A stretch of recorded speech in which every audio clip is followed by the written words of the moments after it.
وأحسن منك لم تر قط عيني وأجمل منك لم تلد النساء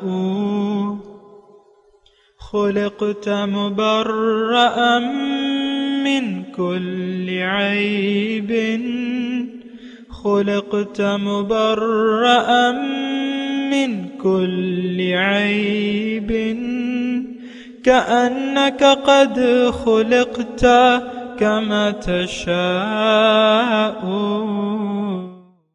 كتاب أنزلناه إليك مبارك ليدبروا آياته وليتذكر أولو الألباب. یہ کتاب برکت والی ہے جسے ہم نے آپ کی طرف نازل فرمایا ہے تاکہ دانش مند لوگ اس کی آیتوں میں غور و فکر کریں اور نصیحت حاصل کریں. اللہم صلی علی سیدنا محمد وعلی آل سیدنا محمد بعدد کل ذرۃ مئۃ الف الف مرۃ. سامعین و ناظرین کرام، السلام علیکم ورحمۃ اللہ وبرکاتہ. سامعین کرام، سورہ لقمان آیت نمبر 13، درس کا نمبر 19-27. آج کا موضوع شرک کی حقیقت. اس کے ساتھ آج کے سبق کا آغاز کرتے ہیں. سب سے پہلے گزشتہ سبق کا اعادہ ہوگا. اعوذ باللہ من الشیطان الرجیم. پناہ مانگتا ہوں میں اللہ کی شیطان مردود سے. بسم اللہ الرحمن الرحیم. شروع اللہ کے نام سے جو بڑا مہربان نہایت رحم والا ہے. وَلَقَدْ آتَيْنَا لُقْمَانَ الْحِكْمَةَ أَنِ اشْكُرْ لِلَّهِ وَمَنْ يَشْكُرْ فَإِنَّمَا يَشْكُرُ لِنَفْسِهِ وَمَنْ كَفَرَ فَإِنَّ اللَّهَ غَنِيٌّ حَمِيدٌ. اور ہم نے لقمان کو دانائی بخشی کہ خدا کا شکر کرو، اور جو شخص شکر کرتا ہے تو اپنے ہی فائدے کے لیے شکر کرتا ہے، اور جو ناشکری کرتا ہے تو خدا بھی بے پرواہ اور سزاوار حمد و ثنا ہے. سامعین کرام، سورہ لقمان آیت نمبر 13. وَإِذْ قَالَ لُقْمَانُ لِابْنِهِ وَهُوَ يَعِظُهُ يَا بُنَيَّ لَا تُشْرِكْ بِاللَّهِ إِنَّ الشِّرْكَ لَظُلْمٌ عَظِيمٌ. اور جب کہا لقمان نے اپنے بیٹے کو، اور وہ نصیحت کر رہے تھے اس کو، یا اے بیٹے لا تشرک باللہ، اللہ کے ساتھ کسی کو شریک نہ کرنا. ان الشرک لظلم عظیم، بے شک شرک جو ہے بہت بڑا ظلم ہے. سامنے کرام، بنیادی طور پہ تو آپ کو معلوم ہونا چاہیے کہ قرآن کے بنیادی موضوعات 3 ہیں. مخاطب اس کا انسان ہے، پھر انسان کے لیے توحید، رسالت اور آخرت، یعنی اس پر یقین کرنا ضروری ہے کہ اللہ الہ واحد ہے، اور آخرت میں جواب طلبی ہوگی، اور رسالت کا کردار جو ہے وہ ایک یعنی رسول ہمیں اللہ کے احکامات پہنچاتے ہیں اور اس پر ایک عملی نمونہ ہمارے لیے پیش کرتے ہیں. اور میں افسوس سے یہ بات کہہ رہا ہوں کہ یہ تینوں چیزیں جو ہیں اس پر ہم یقین نہیں رکھتے، نہ اللہ کی توحید پر اور نہ رسالت کی جو ڈیوٹی ہے اس کو ہم تسلیم کرنے کے لیے ہم تیار نہیں ہیں. پھر جو جزائے اعمال کا معاملہ ہے، آخرت کا، قیامت کا، جنت، دوزخ، قبر، اس سے تو ہم ٹوٹلی انکاری ہیں. اور اس میں کوئی وضاحت یا دلائل مجھے دینے کی ضرورت نہیں ہے. ہمارا عمل، قومی طرز عمل یا امت کا طرز عمل اس بات پر شاہد ہے اور دلالت کرتا ہے کہ ہمیں آخرت پر یقین نہیں ہے. اور بہرحال یہ مطلب بنیادی بات ہے. بہرحال دیکھیں، رسول جب آیا ہے تو اس نے اللہ کی طرف ہمیں دعوت دی ہے، اور اللہ کو اگر آپ منزل بنا لیتے ہیں، یہ شرک کی میں بات کر رہا ہوں کہ ایک تو دیکھیں اگر شروع سے ہم دیکھیں وَلَقَدْ آتَيْنَا لُقْمَانَ الْحِكْمَةَ أَنِ اشْكُرْ لِلَّهِ۔ گزشتہ سبق میں اس پہ میں نے بات کی تھی اللہ کی عطا سے کہ لقمان کو میں نے دانائی دی تھی اور کہا یہ تھا کہ تم اللہ کا شکریہ ادا کرو اور ناشکری نہ کرو۔ جو ناشکری کرے گا تو اس کا وبال اس پر ہی ہوگا، کیونکہ اللہ تو بے نیاز ہے، اور اگر کوئی شکر کا رویہ اختیار کرے گا تو اس کا فائدہ اسی کو ہوگا۔ یہ بات نوٹ کر لیں۔ دیکھیں، اگر ہم ہدایت کو قبول کر لیتے ہیں، ہدایت کا مطلب اللہ کا حکم اور نبی کا طریقہ، تو اس کا فائدہ تو ہمیں ہوگا اور کسی کو نہیں ہوگا، یہ بات نوٹ کر لیں۔ قرآن میں ایک آیت ہے یمنون علیک ان اسلموا قل لا تمنوا علی اسلامکم بل اللہ یمن علیکم ان ہداکم للایمان۔ کچھ لوگ آتے ہیں آپ کے پاس اور آپ پر اپنے اسلام، اپنے ایمان کا احسان جتاتے ہیں۔ آپ ان سے کہہ دیجئے کہ تم مجھ پر احسان مت جتاؤ۔ لا تمنوا علی اسلامکم، اپنے اسلام کا احسان، یہ مجھ پر احسان نہیں ہے، بلکہ تم اللہ کا احسان مانو کہ اس نے تمہیں ایمان کے لیے ہدایت دی ہے۔ تو خیر، یعنی جو پہلی آیت تھی 12 نمبر، اس میں شکریہ کی بات تھی۔ آج وہی بات ہے، لا تشرک باللہ۔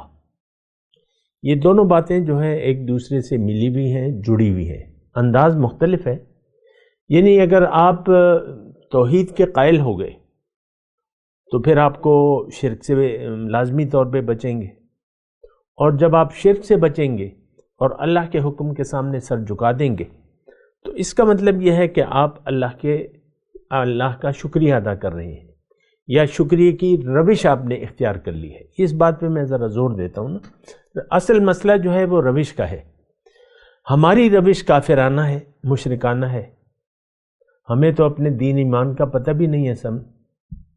مسئلہ تو یہ ہے، توحید کو نہیں جانتے، شرک نہیں جانتے، بس عام جو سنی سنائی باتیں ہیں وہ ہم کرتے ہیں، نہ عبادت کا مطلب جانتے ہیں نہ بندگی، اور ہماری حالت بہت بری ہے۔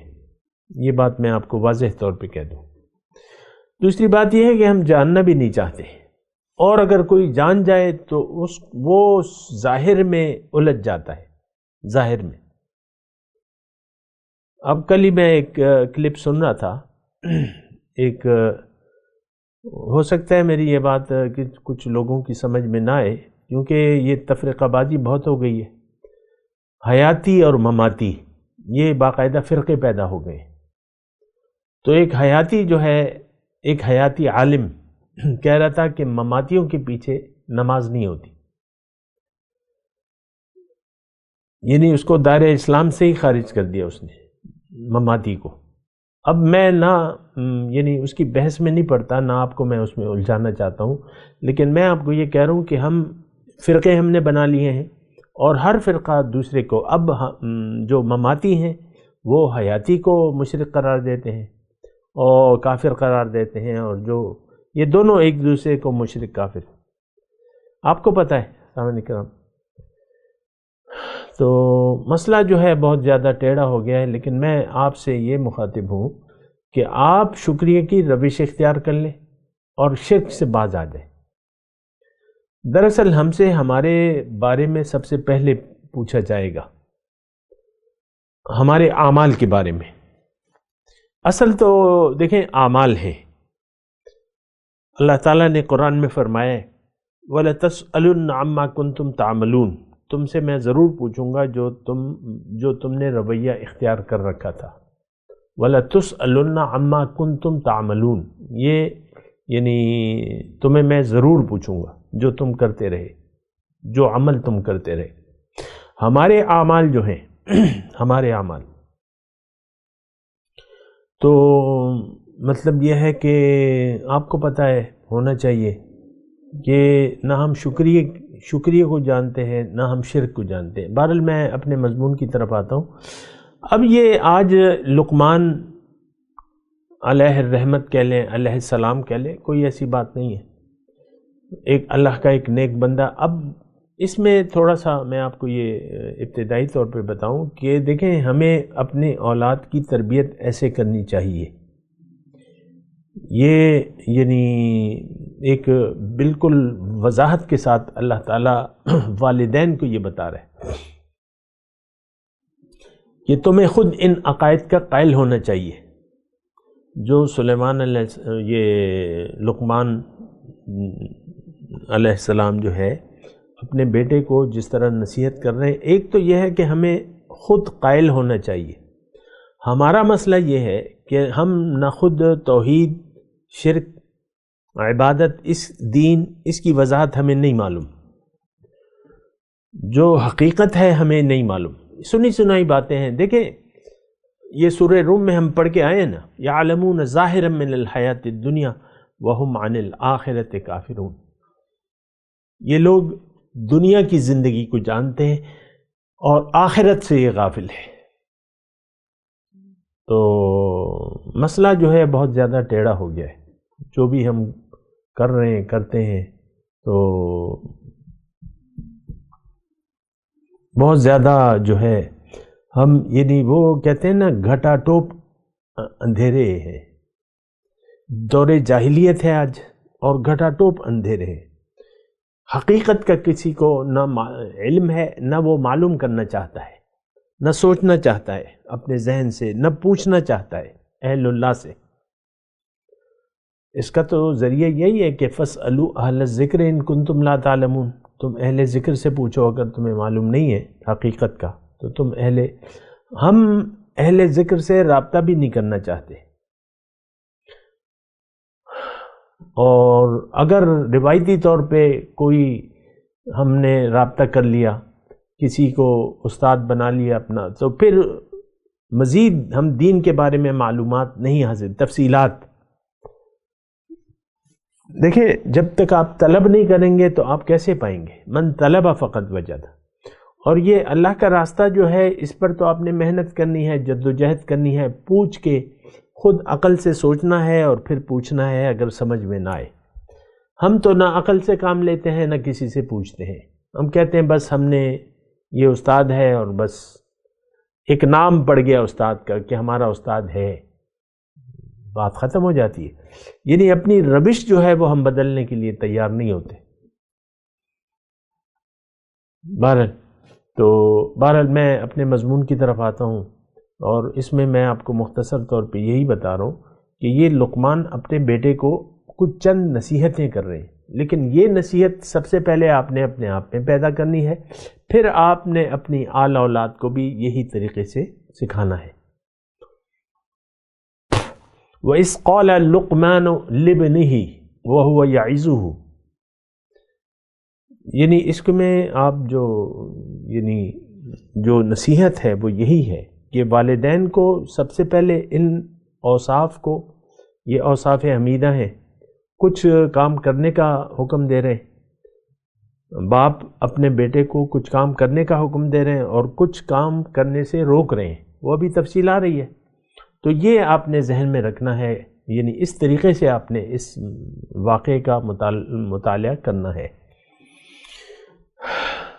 اور جب کہا لقمان نے اپنے بیٹے کو، اب یہ تھوڑا سا اس میں آپ کو یہ بتاؤں کہ یہ مضمون صورت کا آپ ذہن میں رکھیں. مضمون شروع سے اگر آپ دیکھیں، تلک آیات الکتاب الحکیم ہدی و رحمۃ للمحسنین، کتاب کی بات ہو رہی ہے کہ یہ اس میں ہدایت ہے، اور اس ہدایت کو جن لوگوں نے قبول کر لیا یہ لوگ ہدایت پر ہیں. اولئک علی ھدی من ربہم، رب کی طرف سے یہی لوگ ہدایت پہ ہیں. وہ یقیمون الصلاۃ و یؤتون الزکوٰۃ وہم بالآخرۃ ہم یوقنون، تفصیل میں نے اللہ کی عطا سے کی ہوئی ہے. یہی لوگ کامیاب ہیں.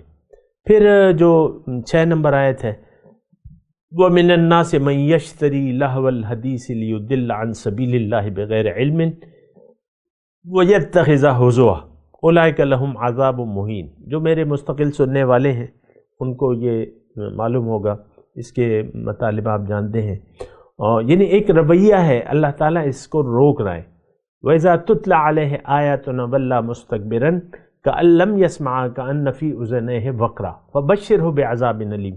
اب یہ رویہ نہیں ہونا چاہیے۔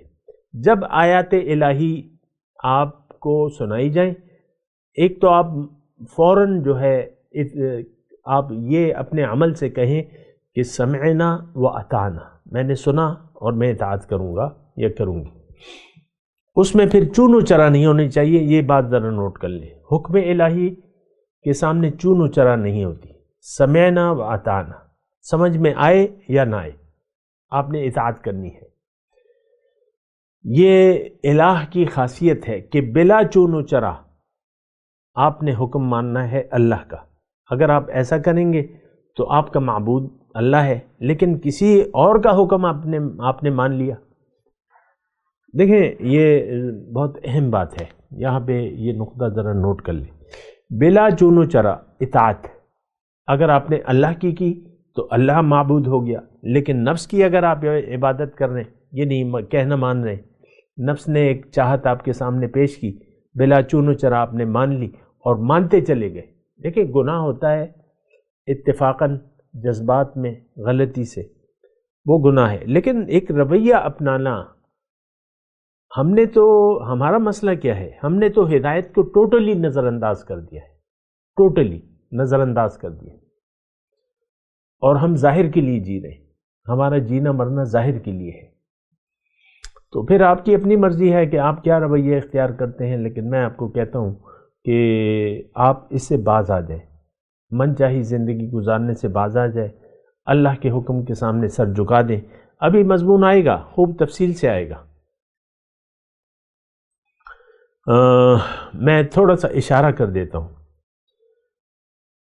آیت نمبر 22 میں وَمَن يُسْلِمْ وَجْهَهُ إِلَى اللَّهِ وَهُوَ مُحْسِنٌ فَقَدِ اسْتَمْسَكَ بِالْعُرْوَةِ الْوُثْقَى وَإِلَى اللَّهِ عَاقِبَةُ الْأُمُورِ۔ جس نے بھی سر جھکا دیا اپنا اللہ کے حکم کے سامنے، اور یہ مخلص بھی ہے، محسن مخلص ہے، اس نے اللہ کی رسی کو مضبوطی سے تھام لیا۔ اس کی ہم بات کریں گے، لیکن میں آپ کو یہ سارا مضمون جو ہے دیکھیں ایک ہی ترتیب سے چلا آ رہا ہے۔ بندگی رب، کتاب کے مطابق عمل، بس یہ ذرا آپ نوٹ کر لیں۔ بہرحال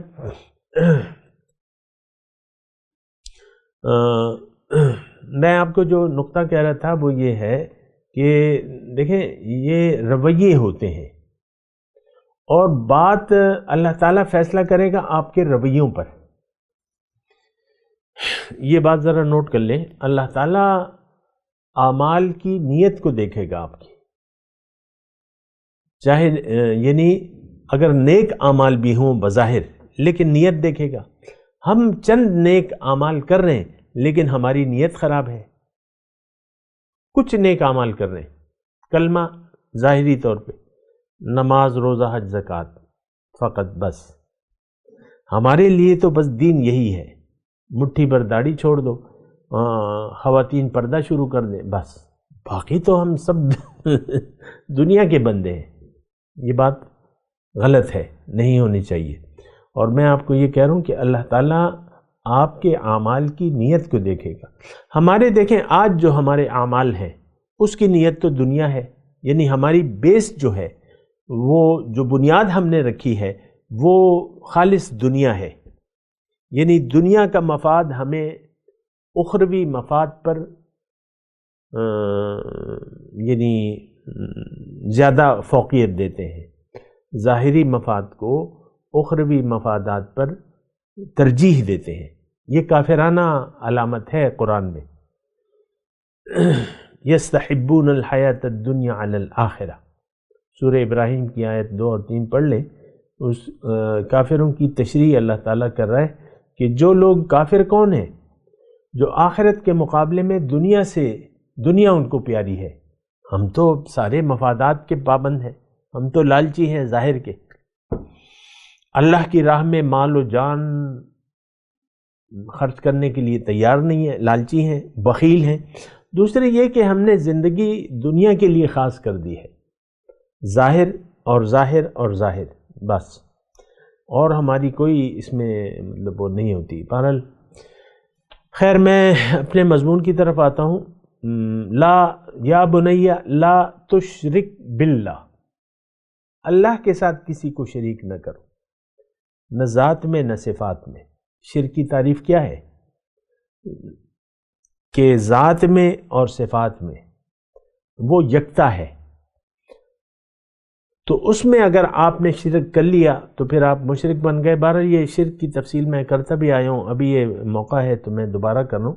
شرک دیکھیں ہمارے لیے جو شرک کی خاص ڈیفینیشن ہے وہ اللہ تعالیٰ نے کی ہے کہ تم میری توحید کے قائل ہو جاؤ۔ کلمہ توحید، کلمہ اسلام، کلمہ طیب، لا الہ الا اللہ محمد الرسول اللہ، کلمہ شہادت اشہد ان لا الہ الا اللہ و اشہد ان محمد عبدہ و رسولہ، کلمہ شہادت، کلمہ توحید۔ تو دیکھیں اس کو بات کو ذرا سمجھنے کی کوشش۔ لا الہ الا اللہ، اللہ کے سوا کوئی معبود نہیں ہے۔ معبود کا مطلب جس کی بات مانی جائے بلا چون و چرا۔ یہ درجہ اگر آپ نے کسی اور کو دے دیا تو وہ آپ کا معبود ہو گیا۔ دیکھیں صفت اور ذات تھوڑا سا فرق ہے۔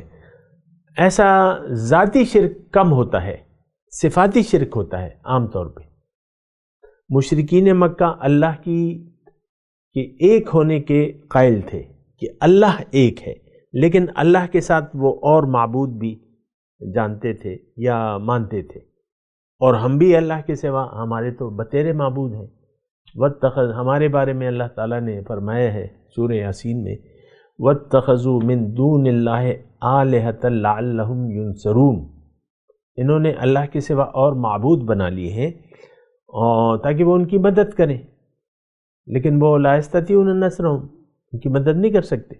باطل جو ہے آپ کی مدد نہیں کر سکتا۔ دیکھیں خالق کے حکم کے مقابلے میں کسی کی کوئی مجال نہیں ہے کہ آپ کو فائدہ یا نقصان دے سکے۔ یہ ایک عقیدہ ہمارا ہونا چاہیے جو کہ نہیں ہے۔ عام طور پہ آپ دیکھ لیں، مثال کے طور پہ رشوت ستانی اور کرپشن کا بازار گرم ہے پاکستان میں، مسلمانوں میں۔ یہ میں ایک یعنی مثال دے رہا ہوں، ورنہ تو ہمارا ہر قدم جو اٹھتا ہے وہ تو باطل ہے۔ ہماری تو منزل ہی غلط ہو گئی ہے، ہمارا تو مقصود ہی بدل گیا ہے۔ دنیا میں ہمارا یعنی دنیا میں ہماری کامیابی کا راز یہ ہے کہ ہم صرف اللہ کے حکم کے سامنے سر جھکا دیں۔ ہم نے تو دنیا کے سامنے اور دنیا کے مفاد کے سامنے سر کو جھکا دیا ہے۔ تو میں آپ کو کہہ رہا ہوں اس کلمہ طیبہ کو سمجھنے کی ضرورت ہے۔ لا الہ الا اللہ، اس کا مطلب کیا ہے؟ دیکھیں میں بیان کر بھی چکا ہوں، لیکن یہ موقع ہے تو میں پھر بیان کروں۔ اللہ تعالیٰ نے ہمیں پیدا کیا ہے اپنے لیے۔ ہماری کامیابی کا دار و مدار اصل جو ہے آخرت ہے۔ کامیاب وہ ہے، میں ایک آیت پڑھ کے سناتا ہوں کہ کامیاب کون ہے۔ فَمَنْ زُحْزِحَ عَنِ النَّارِ وَأُدْخِلَ الْجَنَّةَ فَقَدْ فَازَ، جو بچا لیا گیا آگ سے اور جنت میں داخل کر دیا گیا، یہ لوگ کامیاب ہیں۔ فَمَنْ زُحْزِحَ عَنِ النَّارِ وَأُدْخِلَ الْجَنَّةَ فَقَدْ فَازَ، جو جنت میں داخل کر دیا گیا اور دوزخ سے بچا لیا گیا، یہ لوگ کامیاب ہوں گے۔ تو مسئلہ جو ہے یہ ہے، سامنے کرام مسئلہ یہی ہے۔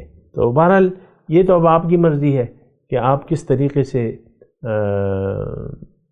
وہ لیتے ہیں یہ بات۔ تو میں آپ کو معبود کی تفصیل کر رہا ہوں۔ معبود کا مطلب اللہ نے ہمیں پیدا کیا اپنے لیے، تھوڑی توجہ سامنے کر، اللہ نے ہمیں اپنے لیے بنایا ہے اور ہم خلیفۃ اللہ ہیں، یعنی ہماری اگر ہم یعنی یہ استعداد ہم میں موجود ہے کہ ہم اللہ کے نائب اور خلیفہ بن جائیں، تو وہ کب بنیں گے؟ جب ہم اللہ کی مرضی کے مطابق زندگی گزاریں گے تو پھر ہم خلیفۃ اللہ بن جائیں گے۔ لیکن اللہ کی مرضی کے خلاف اگر کوئی زندگی گزارے گا تو وہ اسفل السافلین میں چلا جائے گا، یہ بات نوٹ کر لیں۔ اللہ کے حکم کے سامنے اگر کسی نے سر جھکا دیا، ابھی میں نے آیت وَمَن يُسْلِمْ وَجْهَهُ إِلَى اللَّهِ وَهُوَ مُحْسِنٌ، تو یعنی خالص اپنی مرضی اگر آپ نے استعمال نہ کی اللہ کی مرضی کے مقابلے میں، یہ بات نوٹ کر لیں، تو آپ مواحد ہیں، آپ شرک سے بچ گئے۔ لیکن اگر اللہ کے حکم کے مقابلے میں آپ نے اپنی مرضی چلائی، من چاہی زندگی گزارنا شروع کر دی، جیسا کہ آج ہم سب ہیں سامعین کرام، تو یہ شرک ہے۔ دیکھیں غلطی ہو جاتی ہے اور شرک کیا جاتا ہے، ہم نے تو قصداً عمدن، دیکھیں خالص اللہ کی اطاعت، اس کے لیے آج کا مسلمان تیار نہیں ہے، اللہ کو منزل بنانے کے لیے کوئی تیار نہیں ہے، خالص اللہ کے حکم کے سامنے سر جھکانے کے لیے تیار نہیں ہے، کوئی زندگی اللہ کے لیے خاص کرنے کے لیے، وَهُوَ مُحْسِنٌ، ابھی آیت نمبر 22 میں ہم نے پڑھا، کوئی زندگی اللہ کے لیے کہتے ہیں my life and my style, میری مرضی ہے میں کیسے زندگی گزاروں گا۔ ہم میں سے ہر شخص اپنی حیثیت میں فرعون وقت بنا ہوا ہے، چاہے وہ خاتون ہو یا مرد ہو، سب اپنی کرنے کی کوشش کرتے ہیں۔ یہ تو حالات کا جبر آ جاتا ہے کہ آپ دوسرے کا حکم مانتے ہیں، وہ حالات کا جبر ہے، لیکن کرنی جہاں پہ آپ کر سکتے ہیں وہاں پھر اپنی کرتے ہیں، جہاں پہ کر سکتے ہیں تو ہم سب اپنی مرضی سے زندگی گزار رہے ہیں، یہی شرک ہے۔ اللہ کے حکم کے مقابلے میں کسی کی بھی بات اگر ماننا آپ نے شروع کر دی تو یہ شرک ہے، وہ معبود بن گیا آپ کا معاشرہ، آپ کا نفس، آپ کا ماں باپ، دوست، بھائی بہن، جو بھی ہو، آپ کا ساتھی جو بھی ہو، معاشرہ، یہ تو طاغوتی معاشرہ ہے۔ ہم وہ کام کرتے ہیں، کرنا چاہتے ہیں جو لوگ کر رہے ہیں، لوگ جو کیسے کر رہے ہیں، فیشن آپ دیکھ لیں، جو ٹرینڈ اور فیشن، یہ تو آپ عام استعمال کرتے ہیں، ٹرینڈ کس چیز کا ہے؟ تو ہم تو جو ٹرینڈ شروع ہو جاتا ہے تو بس اسی طرح ہم کام کرتے ہیں۔ ویسے ایک بات کروں گا تو دیکھیں معبود کو پہچانے، اللہ کے سوا اگر آپ نے کسی اور کے سامنے سر جھکا دیا تو یہ شرک ہے، لیکن خالص وَمَن يُسْلِمْ وَجْهَهُ إِلَى اللَّهِ وَهُوَ مُحْسِنٌ، جیسے کہ ابھی 22 نمبر میں وَمَن يُسْلِمْ وَجْهَهُ إِلَى اللَّهِ وَهُوَ مُحْسِنٌ فَقَدِ اسْتَمْسَكَ بِالْعُرْوَةِ الْوُثْقَىٰ، اس نے وہ مضبوط ہینڈل یا کڑا پکڑ لیا، اس کی ہم بات کریں گے۔ لیکن دیکھیں یہ بات جو میں آپ کو بتا رہا ہوں یہ بالکل واضح ہے، اس میں کوئی شک و شبہ نہیں ہے۔ اللہ کی یاد، دیکھیں پہلے تو یہ ہے کہ دنیا کی یاد یا اللہ کی یاد، ہم پہ دنیا کی یاد، ہم نے اپنے اوپر دنیا کو حاوی کر لیا، دنیا کی یاد میں ہم زندگی گزار رہے ہیں، اللہ کی یاد سے ہمارے دل خالی ہیں، دل میں دنیا، اور زبان پہ آپ اگر تسبیح پڑھ بھی لیں تو اس کا تو کوئی فائدہ نہیں ہے، تسبیحات آپ لاکھوں پڑھ لیں ایسے ذکر کا کیا فائدہ؟ در زبان بر زبان اللہ اللہ، در دل گاؤ خر، این چنی تسبیح کہہ دارت اثر، دل میں تو دنیا ہے، زبان پہ اگر آپ کے اللہ ہے تو کیا ہو گیا، اس کا تو کوئی اثر نہیں ہے۔ بہرحال میں تلاوت کرتا ہوں، میرے ساتھ دہرائیے، اعوذ باللہ من الشیطان الرجیم، بسم اللہ الرحمن الرحیم، وَإِذْ قَالَ لُقْمَانُ لِابْنِهِ وَهُوَ يَعِظُهُ يَا بُنَيَّ لَا تُشْرِكْ بِاللَّهِ إِنَّ الشِّرْكَ لَظُلْمٌ عَظِيمٌ۔ اب ان آیت کی تلاوت اور ترجمہ۔ اعوذ باللہ من الشیطان الرجیم، پناہ مانگتا ہوں میں اللہ کی شیطان مردود سے۔ بسم اللہ الرحمن الرحیم،